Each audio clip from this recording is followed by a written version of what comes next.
Out হননি সাইফ হাসান, হয়েছে ছক্কা। তুমুল সমালোচনা, ক্যামেরা নিয়ে বিতর্ক, শেষ মুহূর্তে ভারত অধিনায়কের চালাকি। প্রিয় দর্শক, বাংলাদেশ ভারত সুপার 4-এ নিজেদের দ্বিতীয় ম্যাচে খেলতে নেমেছিল। আর এই ম্যাচে ভারত আগে ব্যাট করে বাংলাদেশকে 169 রানের টার্গেট দেয়। সেই রানের টার্গেটে ব্যাট করতে নেমে বাংলাদেশ শুরু থেকেই পরপর উইকেট হারাচ্ছিল। তবে এক প্রান্ত আগলে রেখে খেলেন সাইফ হাসান। শেষ পর্যন্ত লড়েছেন একাই। সাইফ হাসান আর পারভেজ হোসেন ইমনের রান ছাড়া বাংলাদেশি ব্যাটারদের রানগুলো দেখলে মনে হয় টেলিফোন নাম্বার 0, 1, 5, 7 এরকম রান করেছে বাংলাদেশি ব্যাটাররা। তবে শেষ দিকে এসে সাইফ হাসানের আউটে এখন তুমুল সমালোচনা হচ্ছে।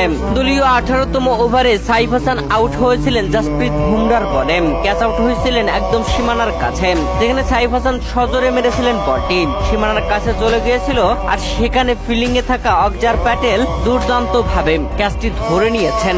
একবার তো মিস করে ফেলেছিলেন, তবে দ্বিতীয় দফায় বলটি ধরেছেন। তার পা ছিল একদম সীমানা ঘেঁষে। তবে টিভি রিপ্লেতে এটা বারবার দেখানো হয়নি, মাত্র একটিবার দেখানো হয়েছে, তাও এক ক্যামেরার ভিডিও দেখানো হয়েছে, যাতে স্পষ্টত বোঝা যাচ্ছিল না যে আসলে সীমানা থেকে কতটুকু দূরত্বে। এটা হয়তো আপনারা অনেকে অনেকভাবেই নিতে পারেন, মনে করতে পারেন বোকার মতো কথা। তবে বোকার মতো কথা নয়, এই ক্যাচটা এক ক্যামেরায় একবারই শুধু দেখানো হয়েছে।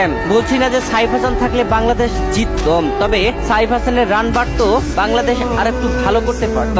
শেষ মুহূর্তে ভারতের অধিনায়কের চালাকি, মুস্তাফিজ তখন ব্যাট করছিল শেষ ওভারের খেলা, উইকেট পড়ছিল না। তখন ওই ভারতের অধিনায়ক সূর্যকুমার যাদব পকেট থেকে কাঁচি বের করে কিছু যেন কাটছেন, মানে বোঝাচ্ছিলেন কাটার মাস্টার মুস্তাফিজকে আউট করতে বোলার তিলাককে, এমনটাই ইঙ্গিত করছিলেন সূর্যকুমার যাদব। মুস্তাফিজুর রহমান ক্যাচ তুলে দিয়ে আউট হয়ে যান। প্রিয় দর্শক, ভারতের বিপক্ষে এই ম্যাচে 41 রানের ব্যবধানে হেরে গেছে